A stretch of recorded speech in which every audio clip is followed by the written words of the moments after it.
السلام عليكم. إذا أعجبكم الفيديو لا تنسوا الاشتراك في القناة وتفعيل جرس التنبيهات ليصلكم كل جديد. آراؤكم وتعليقاتكم تحفزونا على الاستمرار. شكراً على دعمكم. وفقاً لما تداولته وسائل الإعلام المصرية خلال الساعات الأخيرة، فقد أبلغ المدرب الدنماركي ييس توروب المدير الفني للنادي الأهلي المصري إدارة ناديه بعدم تحمسه لإتمام صفقة التعاقد مع الظهير الأيسر المغربي يوسف بالعامري، مطالباً بالتراجع عن توقيع العقد الذي كان مبرماً مبدئياً بين جميع الأطراف. ويأتي هذا الموقف من مدرب الأهلي بعد متابعته لمردود بالعامري في الفترة الأخيرة، خاصة على مستوى مشاركاته مع المنتخب الوطني المغربي، حيث لاحظ تراجعاً في مستواه الفني وعدم اعتماده بشكل أساسي من طرف الناخب الوطني وليد الركراكي خلال منافسات كأس إفريقيا المقامة حالياً بالمغرب.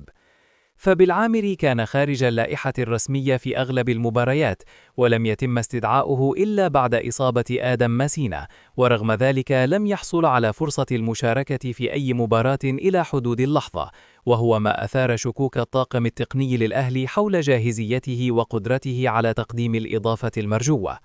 هذا الوضع دفع ييس توروب إلى إبلاغ إدارة الأهلي بشكل واضح أنه لا يرغب في التعاقد مع يوسف بالعامري خلال الميركاتو الحالي، مفضلاً التوجه نحو خيار آخر يتمثل في الظهير الأيسر المغربي محمود بن تيك، الذي يحظى بثقة أكبر من وجهة نظر المدرب، سواء من حيث الاستقرار الفني أو الجاهزية البدنية.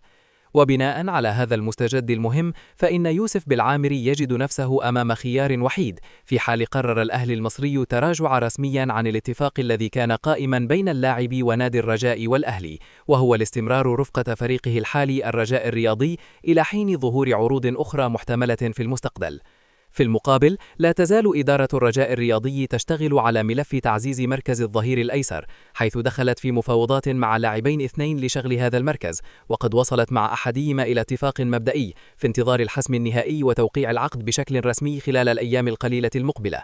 ولا يستبعد في هذا السياق بقاء يوسف بالعامري ضمن صفوف الرجاء إلى جانب إتمام صفقة ظهير أيسر جديد، خاصة في ظل رغبة الطاقم التقني في خلق تنافس قوي داخل المجموعة وضمان حلول متعددة على مستوى الجهة اليسرى.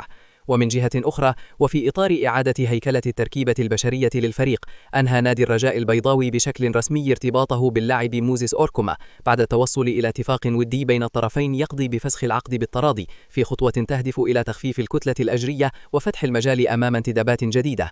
أما بخصوص اللاعب البوليفي فيكتور أبريغو، فلم يتبقى في عقده مع الرجاء سوى 6 أشهر، وتسعى إدارة النادي إلى تسويقه وبيع ما تبقى من عقده خلال فترة الانتقالات الحالية لأحد الأندية البوليفية، تفاديا لرحيله مجانا مع نهاية الموسم والاستفادة ماديا من الصفقة لدعم ميزانية الفريق.